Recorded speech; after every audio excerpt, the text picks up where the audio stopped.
Today I will be discussing the life and times of Pierre Toussaint. I will discuss his life in four parts. Pierre Toussaint's life is a remarkable journey from enslavement to freedom, charity, and prominence in early 19th century New York. Born in 1766 in Santo Domingo, what is known today as Haiti. Toussaint's life intersected with one of the most volatile periods in Atlantic history, the era of slavery, revolution, and colonial upheaval. This video essay will be the first in a larger exploration of his life, examines the foundational experience of his early years, including his birth, the conditions in Santo Domingo, and his eventual relocation to New York City. These formative years revealed the resilience and moral foundation that would define his legacy. Hi, you're in class with Dr. T. Pierre Toussaint was born on the plantation of the Biard family in Santo Domingo, the richest colony in the French Empire. Santo Domingo, renowned for its sugar and coffee exports, was also famous for its brutal system of plantation slavery. By the late 18th century, the colony's population consisted of roughly 500,000 enslaved Africans, 30,000 whites, and 28,000 free people of color. Enslaved people lived under extreme conditions, facing physical violence, malnutrition, and limited lifespans, while the colony's wealth flowed to France and its planter elite. Toussaint, however, was part of the domestic staff on the Biard's plantation, which offered slightly better conditions than the fields. Domestic enslaved individuals often lived in closer proximity to their enslavers and sometimes received limited education or training. Toussaint's intelligence and demeanor likely endeared him to his enslavers, granting him access to skills that would shape his future, such as hairdressing. This close association with the Biard family would later determine the course of his life. During Toussaint's youth, Santo Domingo was on the brink of revolution, inspired by the ideals of liberty and equality from the American and French revolutions. Free people of color in the colony began demanding the rights afforded to them under French law. Simultaneously, enslaved Africans were beginning to organize against the inhumanity of the plantation system. By the 1780s, tensions in Santo Domingo were escalating, culminating in the Haitian Revolution, which lasted from 1791 to 1804, which would overthrow both slavery and French colonial rule. Though these events occurred after Toussaint left the island, they provide critical context for understanding the social and political dynamics he witnessed as a young man. In 1787, Jean-Jacques Biard, the head of the family that enslaved Toussaint, decided to relocate to New York City, bringing Toussaint and several other enslaved individuals with him. The move was part of a broader trend among wealthy planters who fled the increasing instability in Santo Domingo. New York, with its bustling economy and growing population, was a refuge for some French planters, escaping the violence of the colony. Upon arriving in New York, Toussaint found himself in a vastly different social landscape. Although slavery was still legal in New York at the time, the city also had a growing free Black population. According to some historians, slavery in New York by 1790 had the largest population of enslaved Africans in the northern United States. But it was also a hub of abolitionist activity and economic opportunity for a select free Black population. For Toussaint, New York City must have been both exciting and challenging. The city was a growing commercial hub with a population of around 30,000 in the late 18th century. Its streets were crowded with merchants, artisans, and immigrants, creating a vibrant but chaotic environment. However, racial inequality was pervasive. Enslaved and free Black people were subjugated to discriminatory laws and social exclusion, limiting their abilities and rights. Despite these obstacles, Toussaint began to recognize the opportunities the city offered. The skills he had honed in Saint Domingue, particularly hairdressing, allowed him to interact with New York's upper-class women, providing him with an unusual degree of access to influential circles. His clients appreciated his professionalism and discretion, qualities that earned him respect and steady work. Hairdressing in the late 18th and early 19th century was an esteemed trade, especially among the wealthy. Fashionable hairstyles were an essential part of elite culture, requiring regular maintenance and skilled hand. Toussaint's training in the elaborate styles popular among French colonists in Saint Domingue gave him a unique advantage in the competitive New York market. According to some scholars, Toussaint quickly established himself as one of the city's most sought-after hairdressers. His clients included some of the most prominent women in New York society, providing him both with financial stability and social connections. Importantly, Toussaint was allowed to retain a position of his earnings, which he managed carefully, a rarity for enslaved individuals. Even as Toussaint began to carve out a life in New York, he remained connected to the Biot family. When Jean-Jacques Biot died, the family's finances deteriorated, and Toussaint took it upon himself to support Madame Biot. His loyalty to his former enslavers, even while technically enslaved, speaks to his deep sense of responsibility and moral integrity, some might say. This sense of duty would later extend to his philanthropy and support for others in New York's Black community. By the age of 20, Toussaint was not only a skilled tradesman, but also an emerging figure in New York's growing Black community. His work allowed him to save money and establish relationships with free Black individuals, abolitionists, and others working to challenge racial inequality. These connections would prove crucial in his later efforts to uplift others through education, charity, and mentorship. The first 20 years of Pierre Toussaint's life reflect a journey shaped by resilience, adaptability, and an unwavering commitment to others. Born into slavery in Saint Domingue, he witnessed the contradictions of a society built on wealth and exploitation. His move to New York City marked a turning point, offering both challenges and opportunities that he navigated with intelligence and skill. This chapter of Toussaint's life lays the groundwork for his later achievements as a philanthropist, humanitarian, and advocate for racial equality. As we explore the next phases of his life, including his emancipation and contributions to New York's Black community, we will see how these early experiences shaped the remarkable legacy of Pierre Toussaint. Pierre Toussaint, The Path to Emancipation and Growing Influence in New York City, Part 2. Toussaint's unique position as a hairdresser to New York's elite granted him a degree of autonomy that was rare for enslaved individuals. He worked extensively with wealthy white women, styling their hair and engaging with their social circles. This profession provided him with financial stability and opportunities to observe and engage with the upper echelons of New York society. As one historian has noted, Toussaint's clients included some of the most prominent families in the city who trusted him not only for his skill, but also for his discretion and professionalism. Toussaint's income was substantial for an enslaved man. Although most of his earnings technically belonged to Madame Bihat, his mistress, she allowed him to retain a portion. Toussaint used this money not only to support himself, but also assist Madame Bihat in responsibility to the Bihat family, even under the constraints of slavery, highlights the depth of his loyalty. Madame Bihat's declining financial situation significantly impacted Toussaint's life.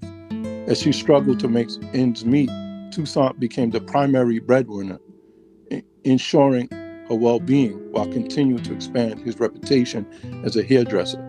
Despite his status as an enslaved man, his contributions to the household demonstrated his growing agency and autonomy. When Madame Bihat died in 1807, Toussaint faced a turning point. On her deathbed, she reportedly freed him in recognition of his loyalty and service.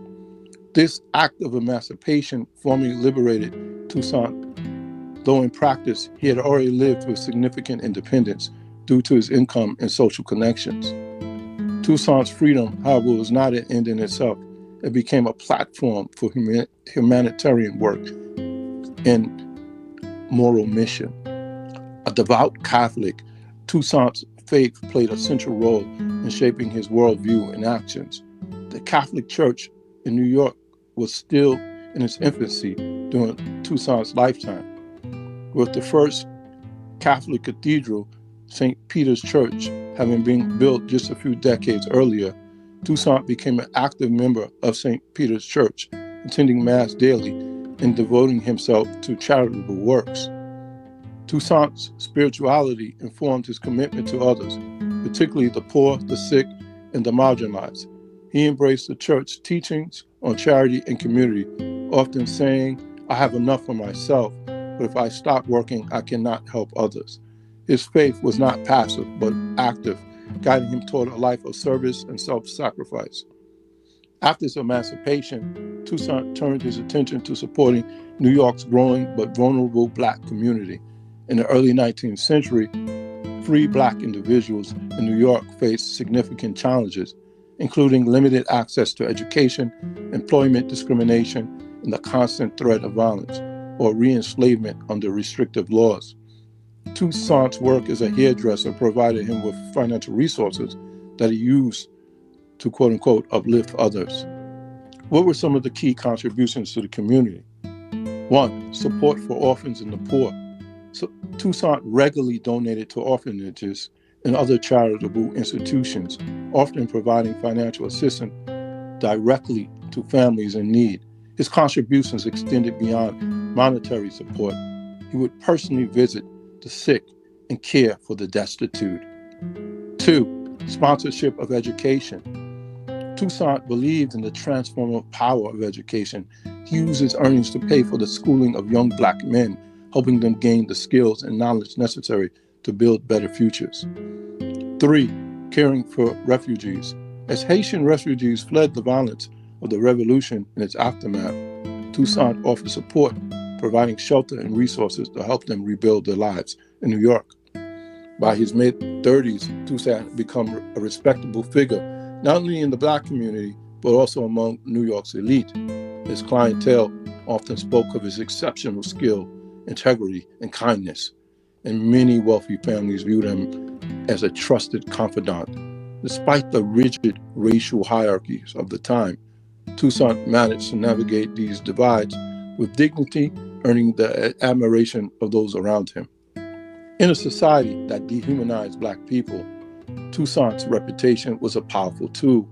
He leveraged the trust and the respect he had earned to advocate for others, whether by raising funds for causes or by mediating disputes.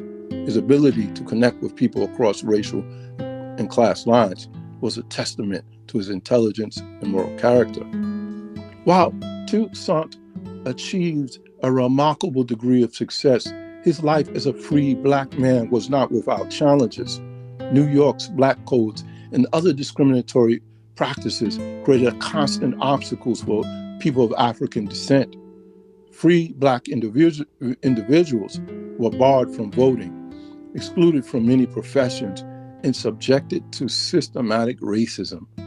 Toussaint's ability to thrive in this environment underscores his resilience and resourcefulness. Additionally, Toussaint faced personal heartbreak. Despite his wealth and generosity, he was not immune to the pain of racial prejudice.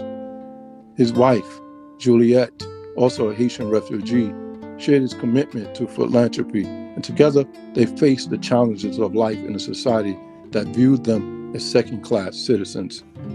By the end of this phase of his life, Pierre Toussaint had transformed from an enslaved hairdresser into a prominent free Black philanthropist in New York City. His journey to emancipation was marked by a profound sense of responsibility, loyalty, and faith, which guided him toward a life of service. Toussaint's growing influence within both the Black community and the broader New York elite set the stage for the next chapter of his life, his legacy as a humanitarian, benefactor, and advocate for social justice. Please share, please subscribe, and smash that bell as we move to part 3, Pierre Toussaint, A Life of Philanthropy, Love, and Community Leadership. By his middle years, Pierre Toussaint had firmly established himself as one of the most respected figures in New York City's Black community.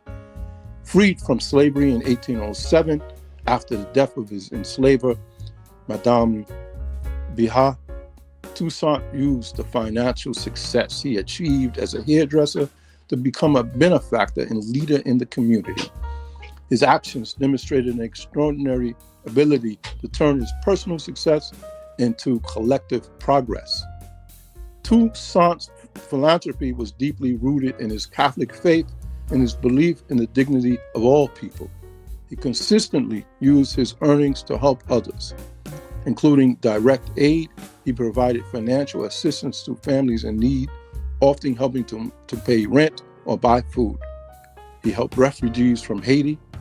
As Haitian refugees fled the violent revolution, Toussaint offered support, opening his home and providing resources to help them rebuild their lives. In education initiatives, he financed the education of young Black men, believing that education was a pathway to freedom and empowerment. Toussaint was instrumental in fostering community resilience during a time of profound challenges for free Black New Yorkers.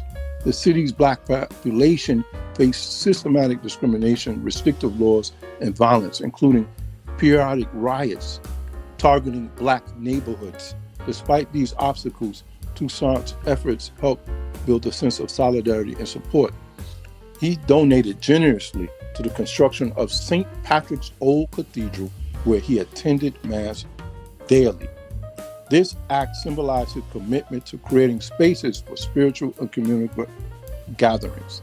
His contribution also extended to the establishment of charitable institutions such as orphanages and hospitals, which served both Black and white populations. Pierre's personal life was marked by a deep and enduring love for his wife, Juliette Knoll. Their relationship not only provided him with emotional support, but she helped him in his philanthropic mission. He remained loyal and faithful to his wife for his entire life. Toussaint met Juliette, a fellow Haitian immigrant in New York City. Juliette, like Toussaint, was a devout Catholic and shared his passion for helping others. Their mutual faith and commitment to philanthropy formed the foundation of their relationship. The two married in 1811, and their union was a true partnership in every sense. Juliette played a crucial role in Toussaint's life, offering unwavering support for his charitable endeavors.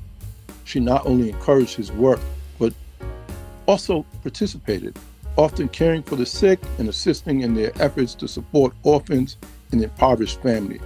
The couple lived modestly, choosing to dedicate much of their wealth to others rather than indulging in personal luxuries.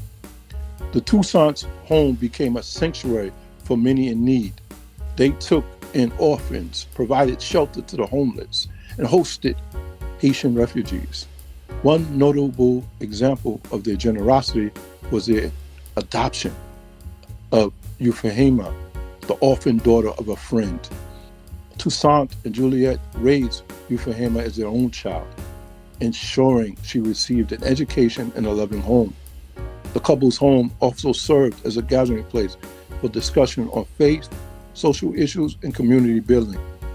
Their hospitality extended to people of all races and backgrounds, reflecting their belief in the universal dignity of humanity. Despite their love and shared purpose, the Toussaints faced significant societal challenges. As a Black couple in a racially stratified society, they were often targets of prejudice. New York's free Black population was vulnerable to discriminatory laws, violence, and economic exclusion. However, their resilience in the face of these challenges only strengthened their bond and commitment to helping others. Their marriage was also marked by personal heartbreak. The early death of Euphemia, their adopted daughter, was a profound loss. Despite this tragedy, Pierre and Juliette continued their philanthropic work, channeling their grief into acts of compassion and service. By the time of his middle years, Toussaint had become a figure of admiration among Black and white New Yorkers. His clientele as a hairdresser often included prominent white families, also respected him not only for his skill, but also for his integrity and wisdom. While racial prejudice remained a barrier, Toussaint's reputation of a man of character allowed him to transcend some of the social divides of the time. Toussaint's faith also connected him to influential figures in the Catholic Church. His contributions to the church included significant financial support for St. Patrick's Old Cathedral, earned him the respect of church leaders. His daily presence at Mass and his acts of charity made him a model of Catholic virtue. Pierre Toussaint's middle years were defined by his unwavering commitment to philanthropy, his enduring love for his wife, Juliette, and his leadership of New York Black community. Together, Pierre and Juliette created a life centered on faith, service, compassion, leaving an indelible mark on those they helped. Their partnership demonstrated the power of love and shared purpose in overcoming adversity. As Toussaint's influence continued to grow, his actions not only uplifted individuals, but also laid the groundwork for broader social change in a deeply divided society. Part 4. Pierre Toussaint's legacy, final years, and the path to sainthood. As Toussaint entered the final decades of his life, his commitment to charity and community work never waned.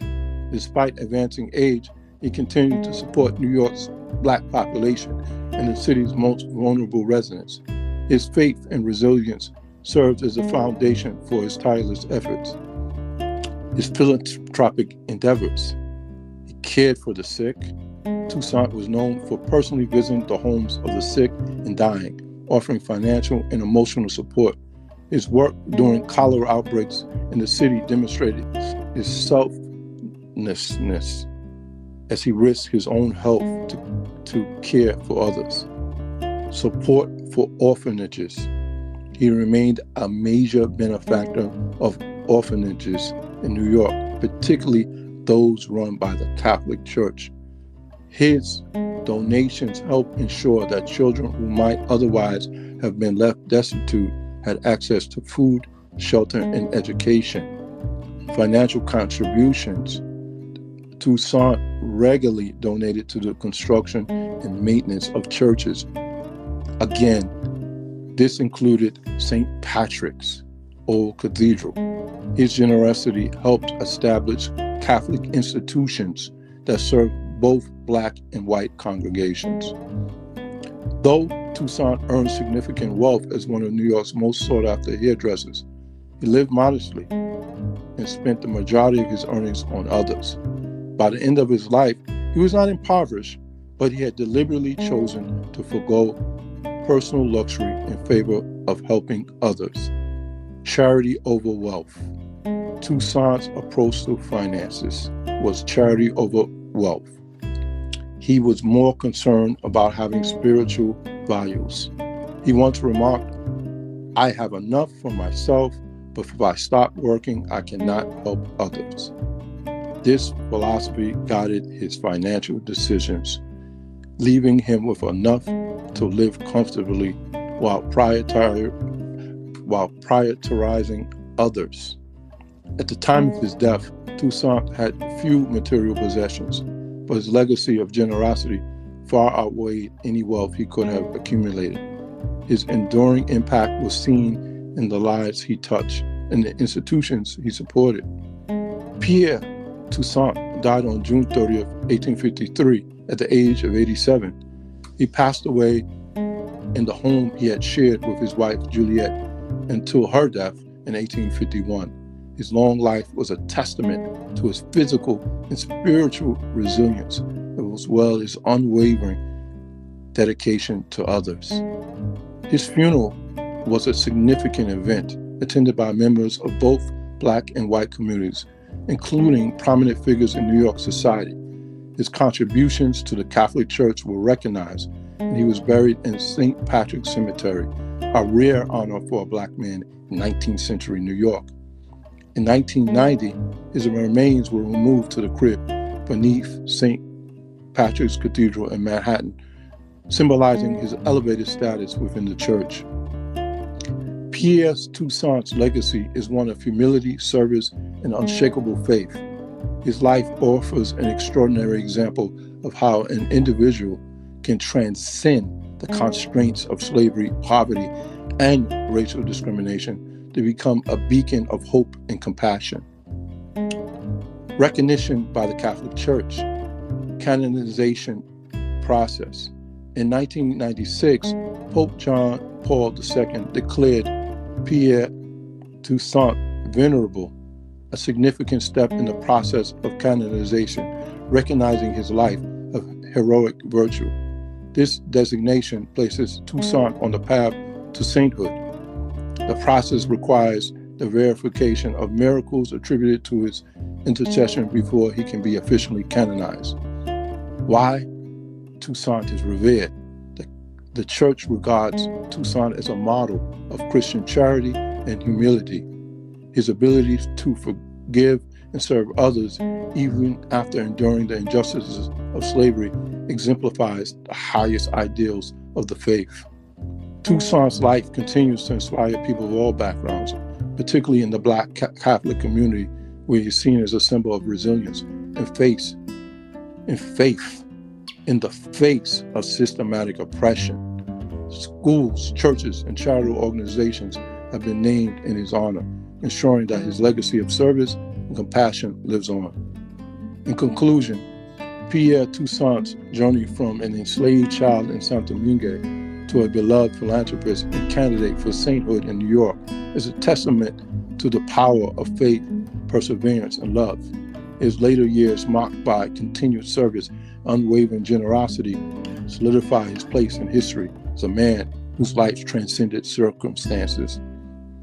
Toussaint's financial modesty at the time of his death reflected his lifelong commitment to putting the needs of others above his own. His recognition as venerable by the Catholic Church underscores the enduring impact of his life and work. Pierre Toussaint remains not only a figure of historical significance, but also a source of inspiration for those striving to live lives of compassion and purpose. This concludes our 4-part series on Pierre Toussaint, a man whose legacy shines as a beacon of faith, humility, and humanity.